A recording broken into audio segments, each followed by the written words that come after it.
Lesson 4. The habit of saving. -3. The only lasting favor which the parent one may compound upon the child is that of helping the child to help itself. -4. The law of success. Lesson 4. The habit of saving. Man is a combination of flesh, bone, blood, hair, and brain cells. These are the building materials out of which lie shapes, through the law of habit, his own personality. To advise one to save money without describing how to save would be somewhat like drawing the picture of a horse and writing under it, "This is a horse." It is obvious to all that the saving of money is one of the essentials for success, but the big question uppermost in the minds of the majority of those who do not save is, how can I do it? The saving of money is solely a matter of habit. For this reason this lesson begins with a brief analysis of the law of habit. It is literally true that man, through the law of habit, shapes his own personality. Through repetition. -5. Any act indulged in a few times becomes a habit, and the mind appears to be nothing more than a mass of motivating forces growing out of our daily habits. When once fixed in the mind, a habit voluntarily impels one to action. For example, follow a given route to your daily work, or to some other place that you frequently visit, and very soon the habit has been formed and your mind will lead you over that route without thought on your part. Moreover, if you start out with the intention of traveling in another direction, without keeping the thought of the change in routes constantly in mind, you will find yourself following the old route. Public speakers have found that the telling over and over again of a story, which may be based upon pure fiction, brings into play the law of habit, and very soon they forget whether the story is true or not. Walls of limitation built through habit. Millions of people go through life in poverty and want because they have made destructive use of the law of habit. Not understanding either the law of habit or the law of attraction through which like attracts like, those who remain in poverty seldom realize that they are where they are as the result of their own acts. Fix in your mind the thought that your ability is limited to a given earning capacity and you will never earn more than that, because the law of habit will set up a definite limitation of the amount you can earn. -6.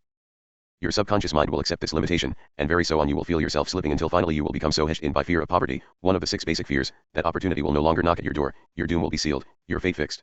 Formation of the habit of saving does not mean that you shall limit your earning capacity, it means just the opposite, that you shall apply this law so that it not only conserves that which you earn, in a systematic manner, but it also places you in the way of greater opportunity and gives you the vision, the self-confidence, the imagination, the enthusiasm, the initiative, and leadership actually to increase your earning capacity. Stating this great law in another way, when you thoroughly understand the law of habit you may ensure yourself success in the great game of money-making by playing both ends of that game against the middle. You proceed in this manner. First, through the law of definite chief aim you set up, in your mind, an accurate, definite description of that which you want, including the amount of money you intend to earn. Your subconscious mind takes over this picture which you have created and uses it as a blueprint, chart or map by which to mold your thoughts and actions into practical plans for attaining the object of your chief aim, or purpose. Through the law of habit you keep the object of your definite chief aim fixed in your mind, in the manner described in lesson 2 until it becomes firmly and permanently implanted there. This practice will end with list 7. Roy the poverty consciousness and set up, in its place, a prosperity consciousness. You will actually begin to demand prosperity, you will begin to expect it, you will begin to prepare yourself to receive it and to use it wisely, thus paving the way or setting the stage for the development of the habit of saving. Second, having in this manner increased your earning power you will make further use of the law of habit by provision, in your written statement of your definite chief aim, for saving a definite proportion of all the money you earn. Therefore, as your earnings increase, your savings will, likewise, increase in proportion. By ever urging yourself on and demanding of yourself increased earning power, on the one hand, and by systematically laying aside a definite amount of all your earnings, on the other hand, you will soon reach the point at which you have removed all imaginary limitations from your own mind and you will then be well started on the road toward financial independence. Nothing could be more practical or more easily accomplished than this. Reverse the operation of the law of habit, by setting up in your mind the fear of poverty, and very soon this fear will reduce your earning capacity until you will be barely able to earn sufficient money to take care of your actual necessities. The publishers of newspapers could create a panic in a week's time by filling their columns with news items concerning the actual business failures of the country, despite the fact that but few businesses 8. Paired to the total number in existence, actually fail. The so-called crime waves are very largely the products of sensational journalism. A single murder case, when exploited by the newspapers of the country, through scare headlines, is sufficient to start a regular wave of similar crimes in various localities. Following the repetition in the daily papers of the Hickman murder story, similar cases began to be reported from other parts of the country. We are the victims of our habits, no matter who we are or what may be our life calling.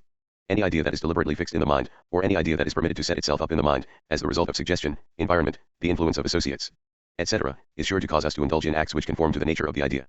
Form the habit of thinking and talking of prosperity and abundance, and very soon material evidence of these will begin to manifest itself in the nature of wider opportunity and new and unexpected opportunity. Like attracts like. If you are in business and have formed the habit of talking and thinking about business being bad, business will be bad. One pessimist, providing he is permitted to continue his destructive influence long enough, can destroy the work of half a dozen competent men, and he will do it by setting adrift in the minds of his associates the thought of poverty and failure. Don't be this type of man or woman. One of the most successful bankers in the state of Illinois has the sign hanging in his private office. -9. You are a human magnet and you are constantly attracting to you people whose characters harmonize with your own. We talk and think only of abundance here. If you have a tale of woe, please keep it, as we do not want it. No business firm wants the services of a pessimist, and those who understand the law of attraction and the law of habit will no more tolerate the pessimist than they would permit a burglar to roam around their place of business, for the reason that one such person will destroy the usefulness of those around him. In tens of thousands of homes the general topic of conversation is poverty and want, and that is just what they are getting. They think of poverty, they talk of poverty, they accept poverty as their lot in life. They reason that because their ancestors were poor before them they, also, must remain poor. The poverty consciousness is formed as the result of the habit of thinking of and fearing poverty. Lo! The thing I had feared has come upon me. The slavery of debt. Debt is a merciless master, a fatal enemy of the savings habit. Poverty, alone, is sufficient to kill off ambition, destroy self-confidence and destroy hope, but add to it the burden of debt and all who are victims of these two cruel taskmasters are practically doomed to failure. No man can do his best work, no man can express himself in terms that command respect, no man can either create or carry out a definite purpose in life, with heavy debt hanging over his head. The man who is bound in the slavery of debt is just as helpless as -11. The slave who is bound by ignorance, or by actual chains. The author has a very close friend whose income is $1,000 a month. His wife loves society and tries to make a $20,000 showing on a $12,000 income, with the result that this poor fellow is usually about $8,000 in debt. Every member of his family has the spending habit, having acquired this from the mother. The children, 2 girls and 1 boy, are now of the age when they are thinking of going to college, but this is impossible because of the father's debts. The result is dissension between the father and his children, which makes the entire family unhappy and miserable.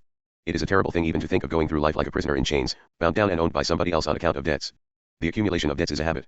It starts in a small way and grows to enormous proportions slowly, step by step, until finally it takes charge of one's very soul. Thousands of young men start their married lives with unnecessary debts hanging over their heads and never manage to get out from under the load. After the novelty of marriage begins to wear off, as it usually does, the married couple begin to feel the embarrassment of want, and this feeling grows until it leads, oftentimes, to open dissatisfaction with one another, and eventually to the divorce court. A man who is bound by the slavery of debt has no time or inclination to set up or work out ideals, with the result that he drifts downward with time until he eventually begins to set up limitations in his own mind, and by these he hedges himself behind prison. -12. Walls of fear and doubt from which he never escapes. No sacrifice is too great to avoid the misery of debt. Think of what you owe yourself and those who are dependent upon you and resolve to be no man's debtor, is the advice of one very successful man whose early chances were destroyed by debt. This man came to himself soon enough to throw off the habit of buying that which he did not need and eventually worked his way out of slavery. Most men who develop the habit of debt will not be so fortunate as to come to their senses in time to save themselves, because debt is something like quicksand in that it has a tendency to draw its victim deeper and deeper into the mire.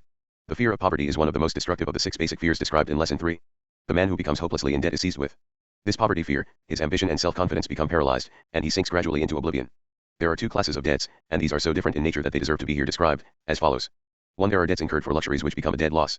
2. There are debts incurred in the course of professional or business trading which represent service or merchandise that can be converted back into assets.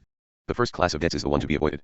The second class may be indulged in, providing the one incurring the debts uses judgment and does not go -13. Beyond the bounds of reasonable limitation. The moment one buys beyond his limitations he enters the realm of speculation, and speculation swallows more of its victims than it enriches. Practically all people who live beyond their means are tempted to speculate with the hope that they may recoup, at a single turn of the wheel of fortune, so to speak, their entire indebtedness. The will generally stops at the wrong place and, far from finding themselves out of debt, such people as indulge in speculation are bound more closely as slaves of debt. The fear of poverty breaks down the willpower of its victims, and they then find themselves unable to restore their lost fortunes, and, what is still more sad, they lose all ambition to extricate themselves from the slavery of debt. Hardly a day passes that one may not see an account in the newspapers of at least one suicide as the result of worry over debts. The slavery of debt causes more suicides every year than all other causes combined, which is a slight indication of the cruelty of the poverty fear. During the war millions of men faced the front-line trenches without flinching, knowing that death might overtake them any moment. Those same men, when facing the fear of poverty, often cringe and out of sheer desperation, which paralyzes their reason, sometimes commit suicide. The person who is free from debt may whip poverty and achieve outstanding financial success, but, if he is bound by debt, such achievement is but a remote possibility, and never a probability. Fear of poverty is a negative, destructive state of -14. Mind. Moreover, one negative state of mind has a tendency to attract other similar states of mind. For example, the fear of poverty may attract the fear of ill health, and these two may attract the fear of old age, so that the victim finds himself poverty-stricken, in ill health and actually growing old long before the time when he should begin to show the signs of old age. Millions of untimely, nameless graves have been filled by this cruel state of mind known as the fear of poverty. Less than a dozen years ago a young man held a responsible position with the City National Bank, of New York City. Through living beyond his income he contracted a large amount of debts which caused him to worry until this destructive habit began to show up in his work and he was dismissed from the bank service. He secured another position, at less money, but his creditors embarrassed him so that he decided to resign and go away into another city, where he hoped to escape them until he had accumulated enough money to pay off his indebtedness. Creditors have a way of tracing debtors, so very soon they were close on the heels of this young man, whose employer found out about his indebtedness and dismissed him from his position. He then searched in vain for employment for 2 months. One cold night he went to the top of one of the tall buildings on Broadway and jumped off. Debt had claimed another victim. -15. Who told you it couldn't be done? And, what great achievement has he to his credit that entitles him to use the word impossible so freely? -16. How to master the fear of poverty. To whip the fear of poverty one must take 2 very definite steps, providing one is in debt. First, quit the habit of buying on credit, and follow this by gradually paying off the debts that you have already incurred. Being free from the worry of indebtedness you are ready to revamp the habits of your mind and redirect your course toward prosperity.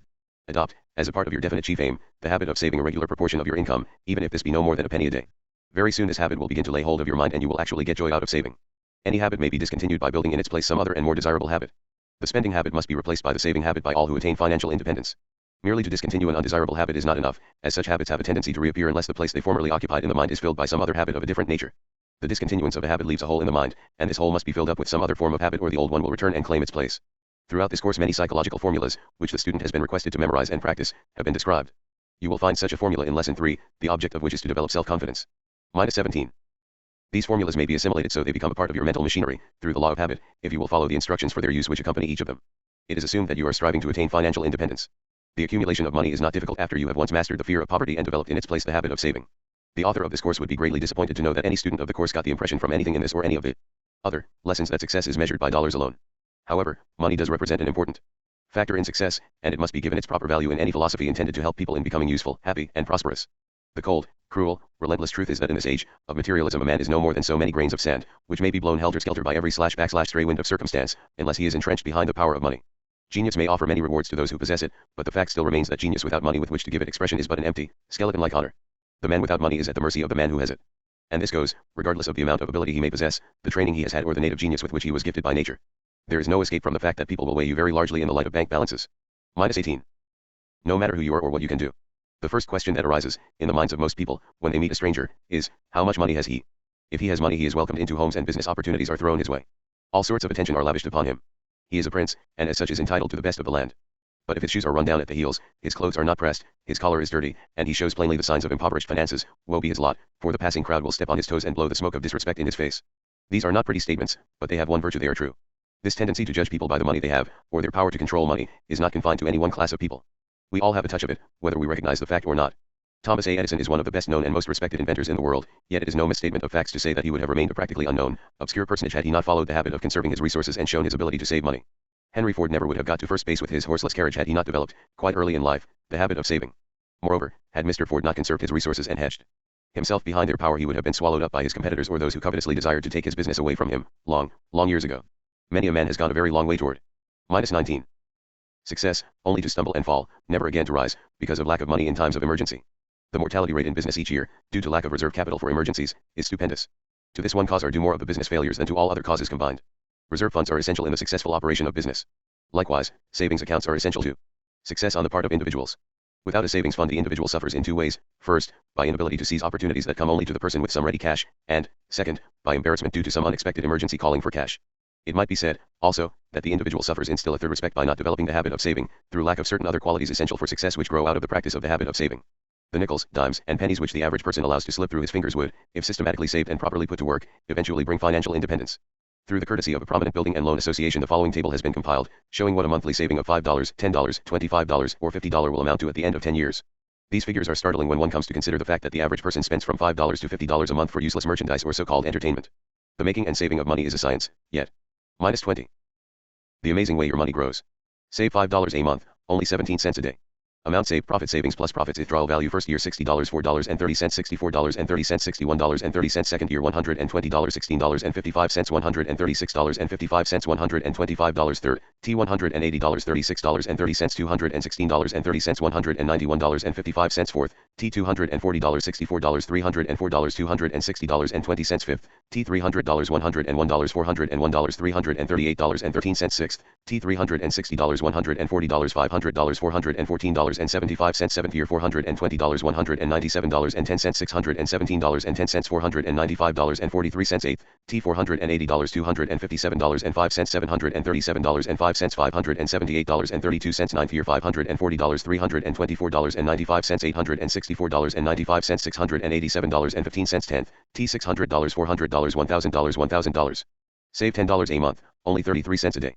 Amount saved: profit savings plus profits withdrawal value: first, are $120, $8.60, $128.60, $122.60, second, T$240, $33.11, $273.11, $250, third, are $360, $72.60, $432.60, $383.10, fourth, T$480, $128, $608, $520.40, fifth, T$600, $202, $802, $676.25, sixth, T$720, $280, $1,000, $829.50, seventh year $840, $394.20, $1,234.20, $990.85, eighth, T$960, $514.10, $1,474.10, $1,156.64, ninth, T$1,080, $649.90, $1,729.90, $1,374.30, tenth year $1,200, $800, $2,000, $2,000. Save $25 a month, only 83 cents a day.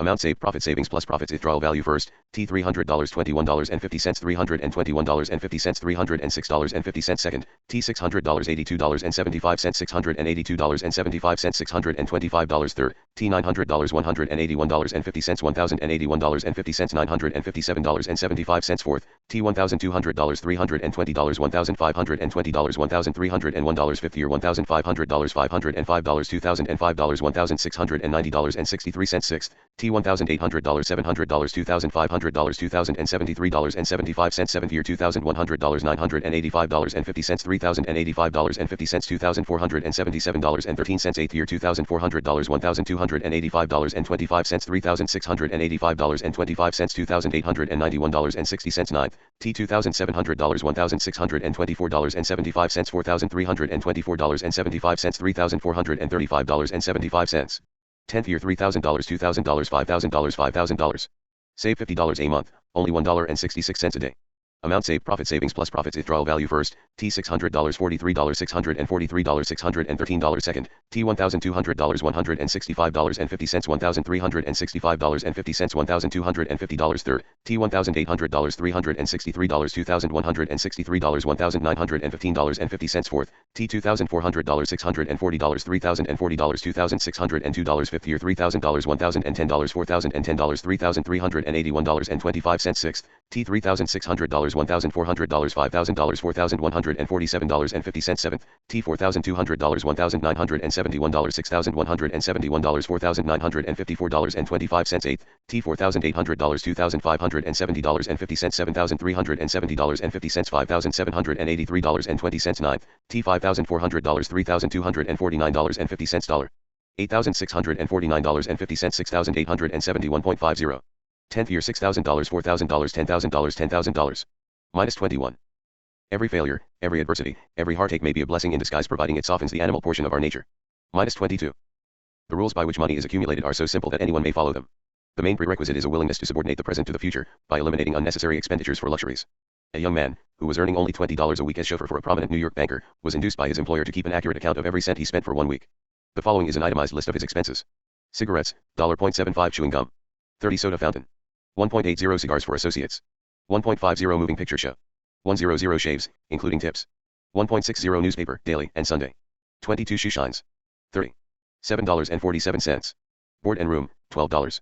00 money on hand. 0.53. $20. These figures tell a tragic story which might as well apply to thousands of other people as to the young man who kept this account. His actual savings out of $20 were only 53 cents. He spent $7.47 for items, every one of which could have been greatly reduced, and most of which could have been eliminated entirely. In fact, by shaving himself and minus 23. Shining his own shoes, he could have saved every cent of the $7.47. Now turn to the table made up by the Building and Loan Association and observe what the saving of $7.47 a week would amount to. Suppose the amount this young man actually saved had been only $25 a month, the saving would have increased to the snug sum of $5,000 by the end of the first 10 years. The young man in question was 21 years old at the time he kept this expense account.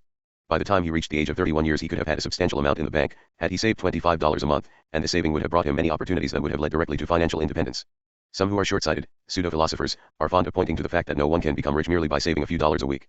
This may be true enough, as far as the reasoning goes, which is not very far, but the other side of the story is that the saving of even a small sum of money places one in position where, oftentimes, this small sum may enable one to take advantage of business opportunities, which lead directly and quite rapidly to financial independence. The foregoing table, showing what a saving of $5 a month will amount to at the end of 10 years, should be copied and pasted on your mirror, where it will stare you in the face every morning when you get up and every night as you retire, providing you have not already acquired the habit of systematic saving of money. This table should be reproduced, in letters and figures an inch tall, and placed on the walls of every minus 24. Public school throughout the land, where it might serve as a constant reminder to all school children of the value of the savings habit. Some years ago, before giving serious thought to the value of the savings habit, this author made up an account of the money which had slipped through his fingers. The amount was so alarming that it resulted in the writing of this lesson, and adding the habit of saving as one of the 15 laws of success. Following is an itemized statement of this account. $4,000 inherited, invested in automobile supply business with a friend who lost the entire amount in 1 year. $3,600.00 extra money earned from sundry writing for magazines and newspapers, all spent uselessly. $30,000.00 earned from training 3,000 salesmen, with the aid of the law of success philosophy, invested in a magazine which was not a success because there was no reserve capital back of it. $3,400.00 extra money earned from public addresses, lectures, etc., all of which was spent as it came in. $6,000.00 estimated amount that could have been saved during a period of 10 years, out of regular earnings, at the rate of only $50 a month. $47,000. Minus 25. This amount, had it been saved and invested as received, in building and loan associations, or in some other manner that would have earned compound Interest would have grown into the sum of $94,000 at the time this lesson is being written. The author is not a victim of any of the usual habits of dissipation, such as gambling, drinking, and excessive entertaining. It is almost unbelievable that a man whose habits of living are reasonably moderate could spend $47,000 within a little over 10 years without having anything to show for the money, but it can be done. A capital reserve of $94,000, working at compound interest, is sufficient to give any man all the financial freedom he needs. I recall one occasion when the president of a large corporation sent me a check for $500 for an address I delivered at a banquet given to the employees, and I distinctly recall what went through my mind when I opened the letter and saw the check. I had wanted a new automobile and this check was exactly the amount required for the first payment. I had it spent before it had been in my hands 30 seconds. Perhaps this is the experience of the majority of people. They think more of how they are going to spend what they have than they do about ways and means of saving. The idea of saving, and the self-control and self-sacrifice which must accompany it, is always accompanied by thoughts of an unpleasant nature, but oh, how it does thrill one to think of spending. There is a reason for this, and that reason is the fact that most of us have developed the habit of spend. 26. Ding while neglecting the habit of saving, and any idea that frequents the human mind but seldom is not as welcome as that which frequents it often. In truth, the habit of saving can be made as fascinating as the habit of spending, but not until it has become a regular, well-grounded, systematic habit. We like to do that which is often repeated, which is but another way of stating what the scientists have discovered, that we are victims of our habits. The habit of saving money requires more force of character than most people have developed, for the reason that saving means self-denial and sacrifice of amusements and pleasures in scores of different ways. For this very reason one who develops the savings habit acquires, at the same time, many of the other needed habits which lead to success, especially self-control, self-confidence, courage, poise and freedom from fear. How much should one save? The first question that will arise is, how much should one save? The answer cannot be given in a few words, for the amount one should save depends upon many conditions, some of which may be within one's control and some of which may not be. Generally speaking, a man who works for a salary should apportion his income about as follows. Savings account. 20% living clothes, food, and shelter. 50% education. 10% recreation. 10% life insurance. 10% 100%. Minus 27. Careful analysis of 178 men who are known to be successful disclosed the fact that all had failed many times before arriving. Minus 28. The following, however, indicates the approximate distribution which the average man actually makes of his income. Savings account, nothing. Living clothes, food, and shelter. 60%. Education. 0%. Recreation. 35%. Life insurance. 5%. 100%. Under the item of recreation is included, of course, many expenditures that do not really recreate, such as money spent for alcoholic drinks, dinner parties, and other similar items which may actually serve to undermine one's health and destroy character. An experienced analyst of men has stated that he could tell very accurately, by examining a man's monthly budget, what sort of a life the man is living, moreover, that he will get most of his information from the one item of recreation. This, then, is an item to be watched as carefully as the greenhouse keeper watches the thermometer which controls the life and death of his plants. Those who keep budget accounts often include an item called entertainment, which, in a majority of cases, turns out to be an evil because it depletes the income heavily and when carried to excess depletes, also, the health. We are living, right now, in an age when the item of entertainment is altogether too high in most budget allowances. Tens of thousands of people who earn not more than $50 a week are spending as minus 29.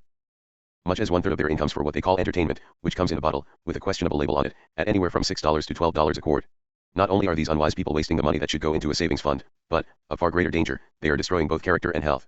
Nothing in this lesson is intended as a preachment on morality, or on any other subject. We are here dealing with cold facts which, to a large extent, constitute the building materials out of which success may be created. However, this is an appropriate place to state some facts which have such a direct bearing on the subject of achieving success that they cannot be omitted without weakening this entire course in general and this lesson in particular. The author of this course is not a reformer. Neither is he a preacher on morals, as this field of useful endeavor is quite well covered by others who are able workers. What is here stated, therefore, is intended as a necessary part of a course of philosophy whose purpose is to mark a safe road over which one may travel to honorable achievement. During the year 1926 the author was in partnership with the late Don R. Mellett, who was, at that time, the publisher of the Canton, Ohio, Daily News. Mr. Mellett became interested in the law of success philosophy because it offered, as he believed, sound counsel to young men and young women who really wished to get ahead in life. Through the pages of the Daily News Mr. Mellett was conducting a fierce battle against the underworld forces of Canton. With minus 30. The aid of detectives and investigators, some of whom were supplied by the governor of Ohio, Mr. Mellett and the author gathered accurate data concerning the way most of the people in Canton were living. In July 1926, Mr. Mellett was assassinated from ambush, and 4 men, one of them a former member of the Canton police force, are now serving life sentences in the Ohio State Penitentiary for the crime. During the investigation into crime conditions in Canton all reports came to the author's office, and the data here described are, therefore, known to be absolutely accurate. One of the officials of a large industrial plant whose salary was $6,000 a year paid a Canton bootlegger an average of $300 a month for the 1 eco-hour, if stuff can be ca11ed 1 acre, which he used for entertaining. His wife participated in these entertainments which took place in his own home. A paying teller in a bank, whose salary was $150 a month, was spending an average of $75 a month for liquor, and in addition to this unpardonable waste of money, out of a salary which was none too great at most, he was traveling at a pace and with a crowd which meant ruin for him later on. The superintendent of a large manufacturing plant, whose salary was $5,000 a year, and who should have been saving at least $125 a month, was actually saving nothing. His bootlegger's bill averaged $150 a month. A policeman whose income was $160 a month was spending over $400 a month on dinner parties, at a nearby roadhouse, where he got the difference between his legitimate income and his actual expending. 31. Tours is a question that reflects no particular credit on the policeman. A bank official whose income, as near as it could be estimated from his previous year's income tax reports, was about $8,000 a year, had a monthly bootlegger's bill of more than $500 during the 3 months that his activities were checked by the Mellett investigators. A young man who worked in a department store, at a salary of $20.00 a week, was spending an average of $35 a week with one bootlegger. The assumption was that he was stealing the difference from his employer. Old man trouble awaited this young man, just around the corner, although it is not known by the author whether or not the two have come together as yet. A salesman for a life insurance company, whose income was not known because he worked on a commission basis, was spending an average of $200 a month with one bootlegger. No record of any savings account was found, and the assumption is that he had none. This assumption was later confirmed when the company for which the young man worked had him arrested for embezzlement of its funds. No doubt he was spending the money which he should have turned into the company. He is now serving a long sentence in the Ohio State Penitentiary. A young lad who was attending high school was spending large sums for liquor. The actual amount was not obtainable for the reason that he paid cash as he got the liquor, and the bootlegger's records did not, therefore, disclose the actual amount. Later this boy's parents had him locked up to save him from himself. -32. It was found that he was stealing money from a savings fund kept by his mother, somewhere about the house. He had stolen and spent more than $300 of this money when discovered. This author conducted a lecture bureau in Fort Yonge high schools, where he lectured once a month during the entire school season. The principals of these high schools stated that less than 2% of the students showed any tendency toward saving money, and an examination through the aid of a questionnaire prepared for that purpose disclosed the fact that only 5% of the students, out of a total of 11,000, of the high school age, believed that the savings habit was one of the essentials for success. It is no wonder the rich are becoming richer and the poor are becoming poorer. Call this a socialistic statement, if you please, but the facts bear out its accuracy. It is not difficult for any man to become rich, in a country of spendthrifts such as this, where millions of people spend every cent that comes into their possession. Many years ago, before the present wave of mania for spending spread over the country, F.W. Woolworth devised a very simple method of catching the nickels and dimes that millions of people throw away for trash, and his system netted him over $100 million in a few years' time. Woolworth has died, but his system of saving nickels and dimes continues, and his estate is growing bigger and bigger. 5 and 10-cent stores are usually painted with a bright red front. That is an appropriate color, for red denotes danger. Every 5 and 10-cent store is a -33. All salesmen will do well to remember that no one wants anything that someone else is trying to get rid of. -34. Striking monument that proves, to a nicety, that one of the cardinal faults of this generation is the spending habit. We are all victims of habit. Unfortunately for most of us, we are reared by parents who have no conception whatsoever of the psychology of habit, and, without being aware of their fault, most parents aid and abet their offspring in the development of the spending habit by overindulgence with spending money, and by lack of training in the habit of saving. The habits of early childhood cling to us all through life. Fortunate, indeed, is the child whose parents have the foresight and the understanding of the value, as a character builder, of the habit of saving, to inculcate this habit in the minds of their children. It is a training that yields rich rewards. Give the average man $100 that he did not contemplate receiving, and what will he do with it? Why, he will begin to cogitate in his own mind on how he can spend the money. Dozens of things that he needs, or thinks he needs, will flash into his mind, but it is a rather safe bet that it will never occur to him, unless he has acquired the savings habit, to make this $100 the beginning of a savings account. Before night comes he will have the $100 spent, or at least he will have decided in his mind how he is going to spend it, thus adding more fuel to the already too bright flame of habit of spending. We are ruled by our habits. It requires force of character, determination, and power of firm decision to open a savings account. -35. And then add to it a regular, if small, portion of all subsequent income. There is one rule by which any man may determine, well in advance, whether or not he will ever enjoy the financial freedom and independence which is so universally desired by all men, and this rule has absolutely nothing to do with the amount of one's income. The rule is that if a man follows the systematic habit of saving a definite proportion of all money he earns or receives in other ways, he is practically sure to place himself in a position of financial independence. If he saves nothing, he is absolutely sure never to be financially independent, no matter how much his income may be. The one and only exception to this rule is that anyone who does not save might possibly inherit such a large sum of money that he could not spend it, or he might inherit it under a trust which would protect it for him, but these eventualities are rather remote, so much so, in fact, that you cannot rely upon such a miracle happening to you. This author enjoys a rather close acquaintance with many hundreds of people throughout the United States and in some foreign countries. For nearly 25 years he has been watching many of these acquaintances, and knows, therefore, from actual experience, how they live, why some of them have failed while others have succeeded, and the reasons for both failure and success. This list of acquaintances covers men who control hundreds of millions of dollars, and actually own many millions which they have acquired. Also men. -36. Who have had millions of dollars, all of which passed through their fingers and they are now penniless. For the purpose of showing the student of this philosophy just how the law of habit becomes a sort of pivotal point on which success or failure turns, and exactly why no man can become financially independent without developing the habit of systematic saying, the living habits of some of these many acquaintances will be described. We will begin with a complete history, in his own words, of a man who has made $1 million in the field of advertising, but who now has nothing to show for his efforts. This story first appeared in the American magazine, and it is here reprinted through the courtesy of the publishers of that publication. The story is true, in every respect, and it has been included as a part of this lesson because the author of the story, Mr. W.C. Freeman, is willing to have his mistakes made public with the hope that others may avoid them. I have made $1 million but I haven't got a cent. While it was embarrassing, yes, humiliating, publicly to confess to an outstanding fault that has made a good deal of a mess of my life today, nevertheless I have decided to make this confession for the good it may do. I am going to make a clean breast of how I let slip through my fingers all the money I have earned thus far in my lifetime, which approximates $1 million. This amount I made through my work. -37. In the field of advertising, except a few $1,000s I earned up to 25 years of age by teaching in country schools and by writing newsletters to some country weeklies and daily newspapers. Maybe one lone million does not seem a lot of money in these days of many millions and even billions, but it is a big sum of money, just the same. If there are any who think to the contrary, let them count $1 million. I tried to figure out the other night how long it would take to do so. I found I could count an average of 100 a minute. On this basis it would take me 20 days of 8 hours each, plus 6 hours and 40 minutes on the 21st day to do the stunt. I doubt very much if you or I were given an assignment to count $1 million $1 bills, upon the promise that all of them would be ours at the end of that time, that we could complete it. It would probably drive us mad and a lot of use the money would be to us then, wouldn't it? Let me say at the outset of my story that I do not regret, not for 1 minute, that I spent 90% of the money I made. To wish any of this 90% back at this time would make me feel that I would have denied much happiness to my family and to many others. My only regret is that I spent all of my money, and more besides. If I had today the 10% I could have saved easily, I would have $100,000 safely invested, and no debts. If I had this money I would feel really and truly that one was rich, and I mean just this, for I have never had a desire to accumulate money for money's sake. Those school teaching and newspaper correspond. 38. In's days of mine brought some cares and responsibilities, but they were met optimistically. I married at the age of 21, with the full approval of parents on both sides, who believed thoroughly in the doctrine preached by Henry Ward Beecher, that early marriages are virtuous marriages. Just 1 month and 1 day after I was married my father met a tragic death. He was suffocated by coal gas. Having been an educator all his life and one of the best, he had not accumulated any money. When he passed out of our family circle it was up to all of us to pull together and get along somehow, which we did. Apart from the void left in our home by my father's death, my wife and I and my mother and only sister lived together. We had a joyful life, despite the fact that it was a tight squeeze to make ends meet. My mother, who was exceptionally talented and resourceful, she had taught school with my father until I was born, decided to open our home to a married couple, old friends of the family. They came to live with us and their board helped to pay expenses. My mother was known far and wide for the wonderful meals she served. Later on, 2 well-to-do women friends of the family were taken into our home, thus 1 Grius 1 ng our revenue. My sister helped very substantially by teaching a kindergarten class, which met in the big living room of our home. My wife contributed her share to the household by taking charge of the sewing and mending. Minus 39. Think well, be pound, or you speak because your words may plant the seed of either success or failure in the mind of some other person. Minus 40. Those were very happy days. Nobody in the household was extravagant or had any extravagant tendencies except perhaps myself, for I was always inclined to be free with money. I liked to make gifts to the family and to entertain friends. When the first baby came into our home, a boy, we all thought heaven had opened its doors to us. My wife's parents, who took the keenest and deepest interest in our affairs, and who were always ready to lend a helping hand, were equally happy over the coming of their first grandchild. My brother-in-law, much older than my wife, and a bachelor, could not understand at first the joy we all felt, but even he began to strut around like a proud peacock after a while. What a difference a baby makes in a home. I am injecting these details into my story merely to emphasize how the early days of my life were lived. I had no opportunity to spend much money, and yet I had as much happiness in those days as I have ever had since. The strange thing about it all is that the experience of those days did not teach me the value of money. If anybody ever had a practical lesson to guide him in his future, I certainly had it. But let me tell you how this early experience affected me. The birth of my son inspired me to do something that would make more money than I was getting at teaching school and in writing for newspapers. I did not want my wife, mother, and sister to feel that they would have to continue indefinitely to do their part in sustaining the household. Why should a fellow, big and strong and healthy as I have always been, and with a reasonable amount of ability, be content to remain a spoke one and the wheel? Why? Minus 41. Shouldn't I be the whole wheel, as far as providing for the family was concerned? Following my desire to make more money, I took on the selling of books in addition to teaching and writing for newspapers. This earned for me quite a little extra money. Finally, I gave up teaching and concentrated on selling books and writing for newspapers. My book selling took me to Bridgeton, New Jersey. It was here that I got my first real start in money. I had to be away from home a great deal to do this work, but the sacrifice was worthwhile. I earned enough money in a few weeks to send more money home than I had contributed to the household in any year from my school teaching and newspaper correspondence.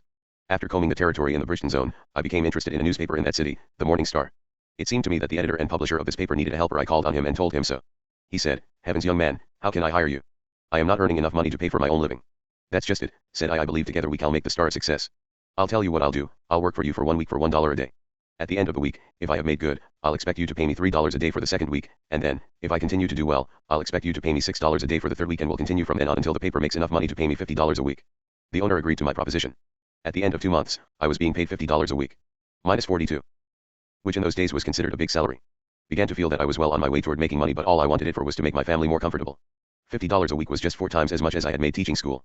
My job on the Star embraced editorial writing, not very brilliant, reporting, just ordinary, the writing and selling of advertisements, fairly successful, proofreading, bill collecting, and so forth. It kept me humping 6 days a week, but I could stand it, for I was strong and healthy, and, besides, the work was very interesting. I also contributed correspondence to the New York Sun, Philadelphia Record, and the Trenton, N.J.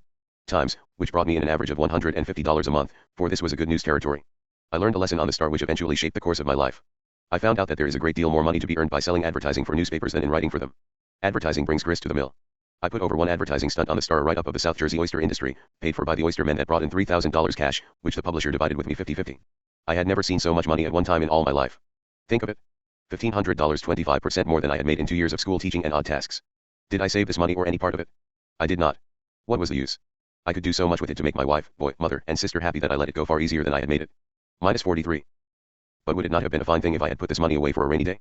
My work in Bridgeton attracted the attention of Sam Hudson, New Jersey correspondent of the Philadelphia Record, who was a shining example of that type of newspaperman whose greatest pleasure in life is doing things for others. Sam told me that it was time for me to get located in a big city. He thought I had it in me to make good. He said he would get me a job in Philadelphia.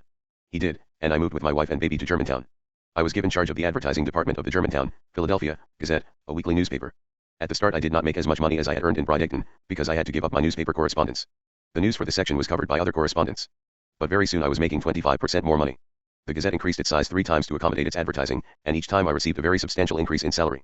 In addition to this, I was given a job to gather social news for the Sunday edition of the Philadelphia Press.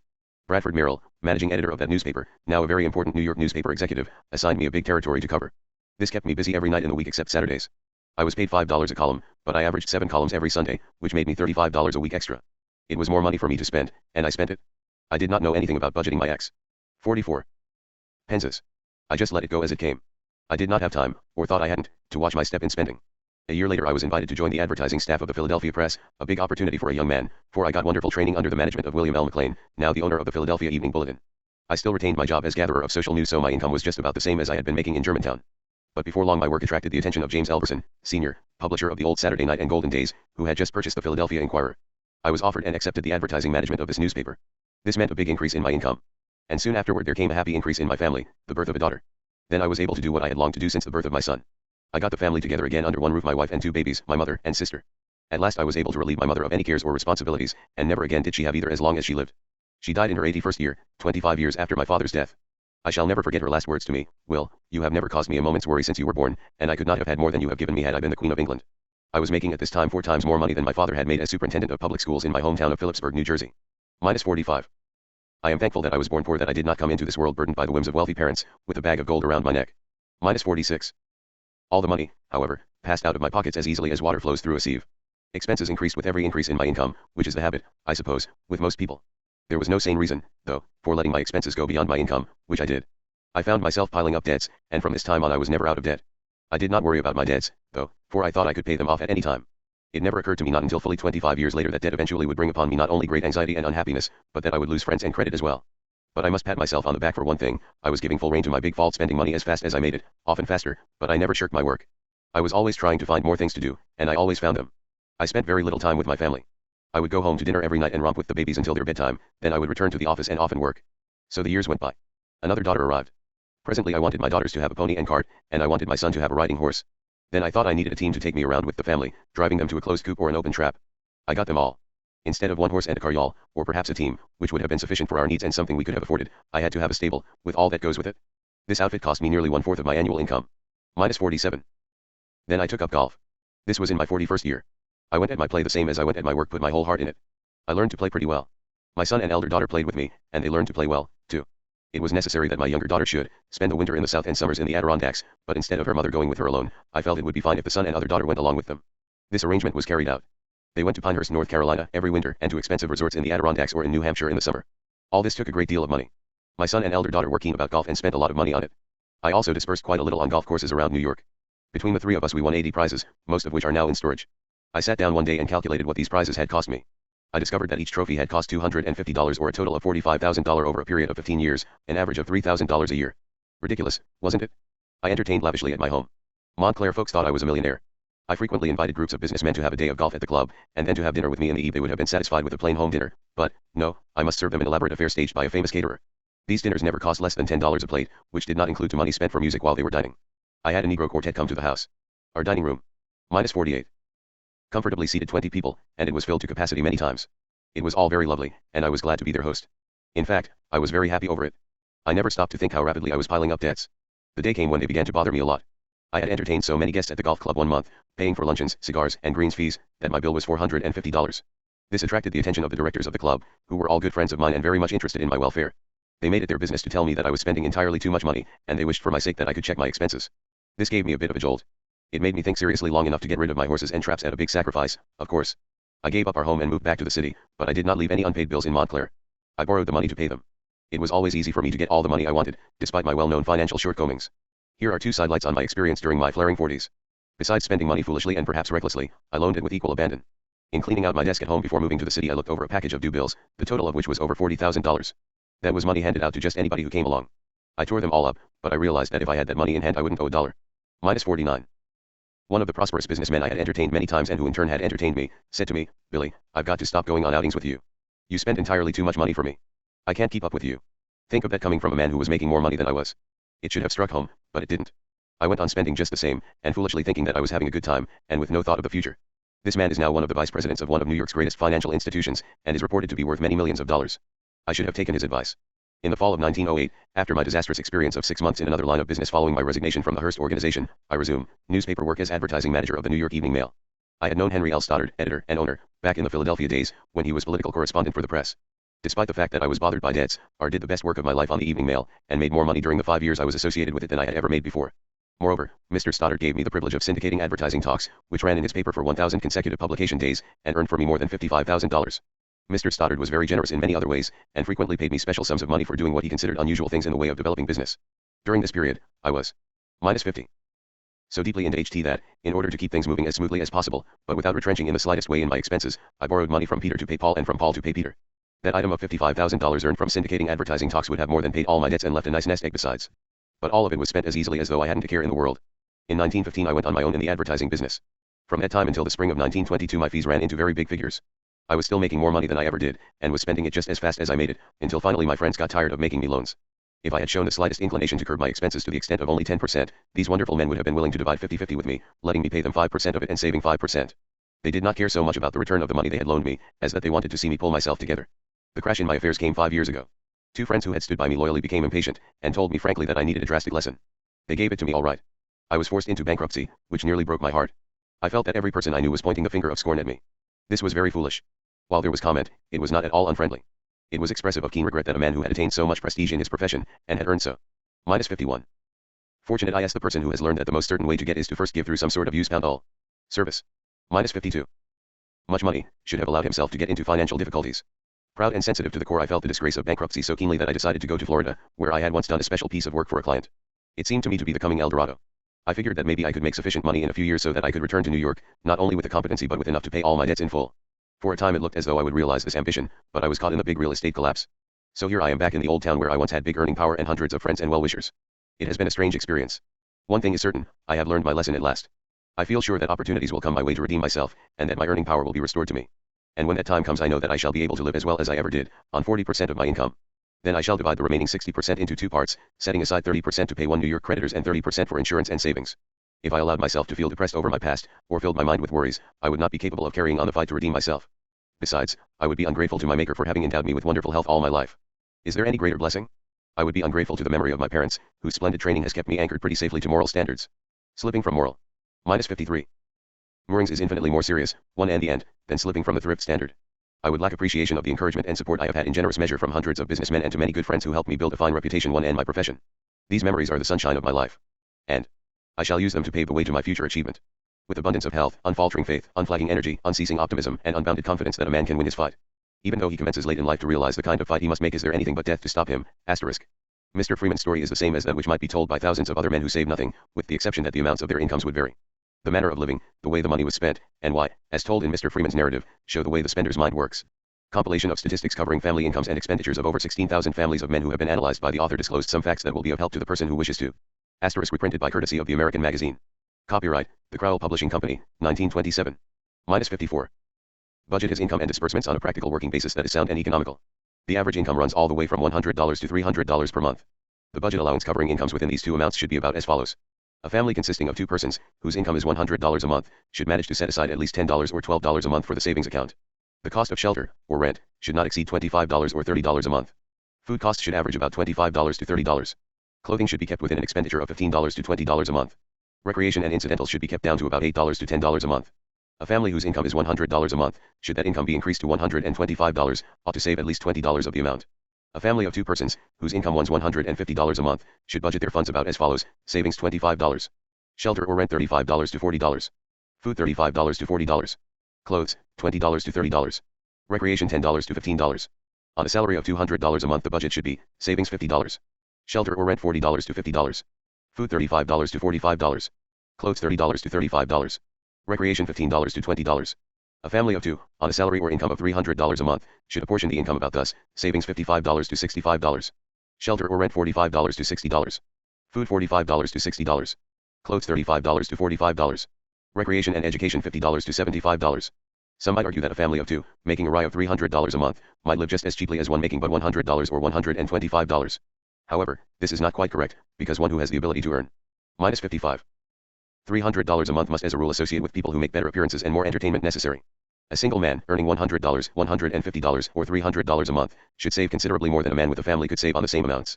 As a rule, a single man, who has no dependents, and who is not in debt, should live on a budget of $50 a month for room and food, and not to exceed $30 a month for clothes and perhaps $10 for recreation. These amounts might be slightly increased by one who earned from $150 to $300 a month. A boy who lives away from home, and whose weekly income is only $20 should save $5 of the amount. The remainder should cover cost of food, room, and clothes.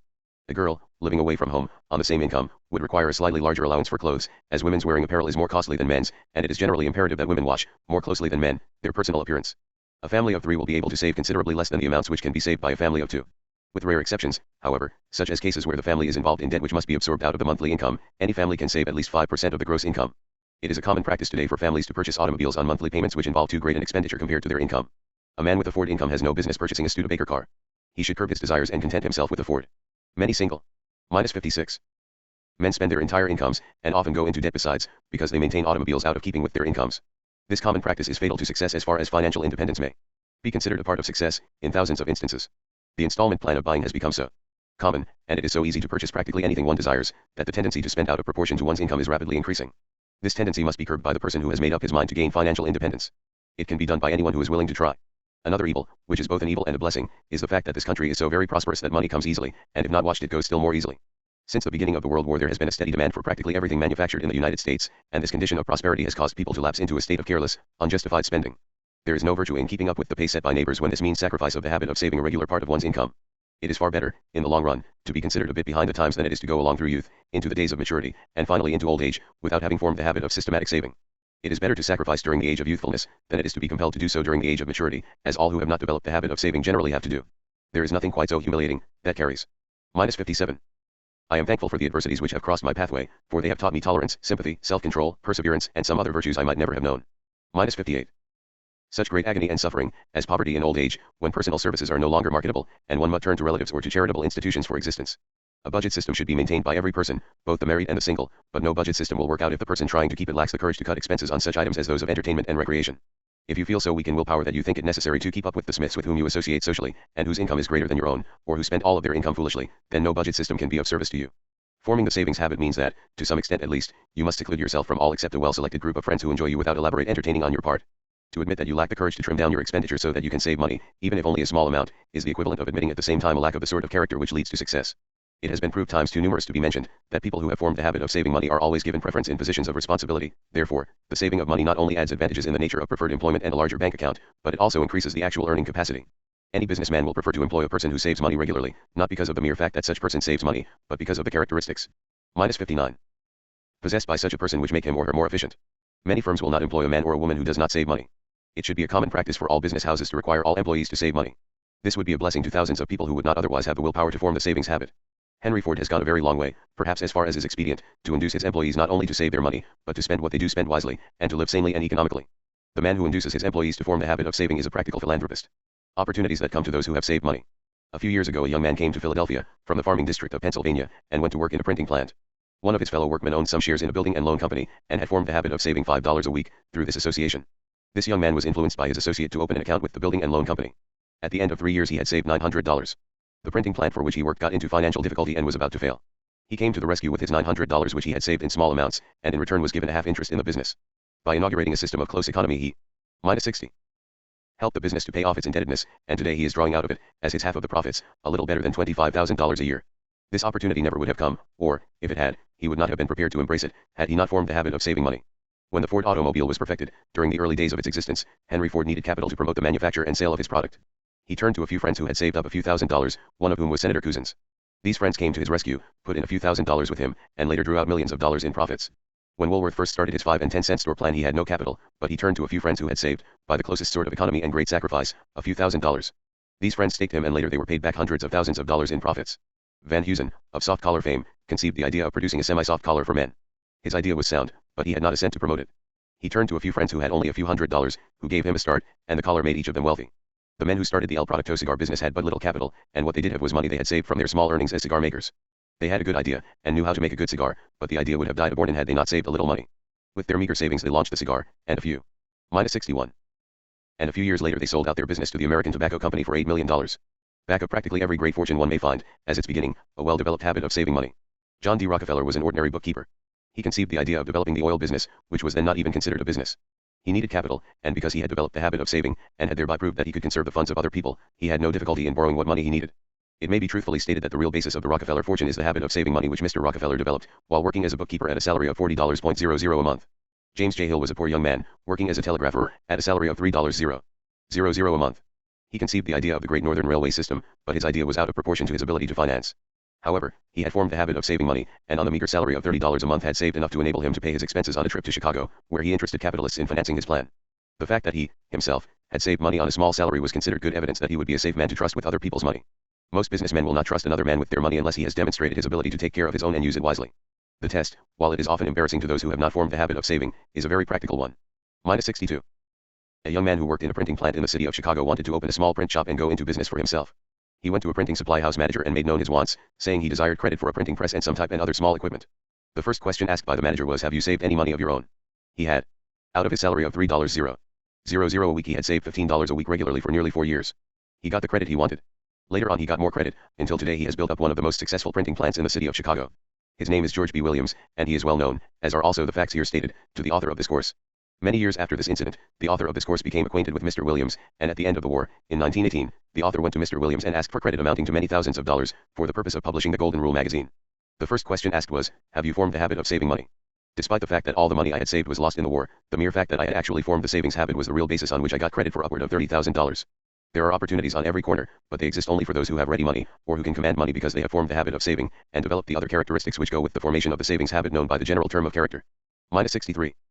Love and justice are the real arbiters of all disputes. Give them a chance and you will no longer want to defeat a brother sojourner by the wayside of life. -64. The late J.P. Morgan once said he would rather loan $1 million to a man of sound character, who had formed the habit of saving money, than he would $1,000 to a man without character, who was a spendthrift. Generally speaking, this is the attitude which the world takes toward all men who save money. It often happens that a small savings account of no more than $200 or $300 is sufficient to start one on the highway to financial independence. A few years ago a young inventor invented a household article which was unique and practical. He was handicapped, as inventors so often are, because he did not have the money to market his invention. Moreover, not having formed the savings habit, he found it impossible to borrow money through banking sources. His roommate was a young machinist who had saved $200. He came to the inventor's aid with this small sum of money, and had enough of the articles manufactured to give them a start. They went out and sold, from house to house, the first supply, then came back and had another supply made up, and so on, until they had accumulated, thanks to the thrift and savings ability of the roommate, a capital of $1,000. With this, plus some credit they secured, they bought the tools for manufacturing their own product. The young machinist sold his half interest in the business, 6 years later, for $250,000.